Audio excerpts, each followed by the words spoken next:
ही अतिशय दुःखद अशा प्रकारची घटना आहे। मधुकरराव पिचड हे नाव महाराष्ट्राच्या राजकारणामध्ये दलित वंचित आदिवासींचा आवाज म्हणून त्यांच्याकडे पाहिलं जायचं। एक केवळ राजकारणी म्हणून नाही तर एक समाज सुधारक म्हणून देखील त्यांनी अतिशय चांगलं काम केलं। आपल्याला कल्पना आहे की आदिवासी समाजामध्ये शिक्षणाचा प्रसार व्हावा, वंचितांमध्ये शिक्षणाचा प्रसार व्हावा याकरता त्यांचं कॉन्ट्रीब्युशन अत्यंत महत्त्वाचं आहे। आदिवासीच्या वनजमिनीचा विषय असेल, त्यांच्या इतर हक्कांचा विषय असेल, याकरता सातत्याने त्यांनी संघर्ष केला।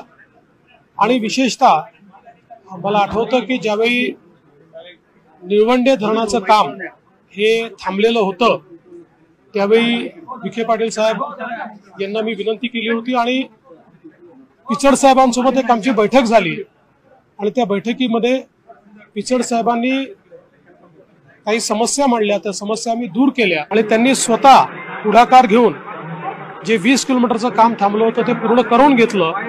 त्यामुळे आज निळवंड्याचं पाणी 100 किलोमीटर पर्यंत आमच्या शेतकऱ्यांना मिळतं आहे।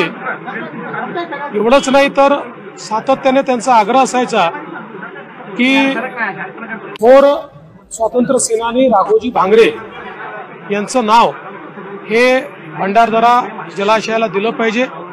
मागच्या काळात तोही निर्णय आम्ही घेतला। अतिशय आनंद त्याच्यावर त्यांनी व्यक्त केला होता। अतिशय मितभाषी होते, पण उत्तम व्यक्ती होते, सर्वांशी संबंध ठेवणारे होते। विविध विषयांचा व्यासंग ज्ञान अतिशय चांगलं होतं। कुठलाही विषय मांडत असताना त्या विषयाचा सखोल अभ्यास करून ते विषय मांडायचे। त्यामुळे निश्चितपणे महाराष्ट्राच्या राजकारणातलं एक सुसंस्कृत आणि वंचितांचा आवाज असलेलं अशा प्रकारचं व्यक्तिमत्व हे आज आपल्यातनं निघून गेलेलं आहे। याचं आम्हाला सर्वांना दुःख आहे।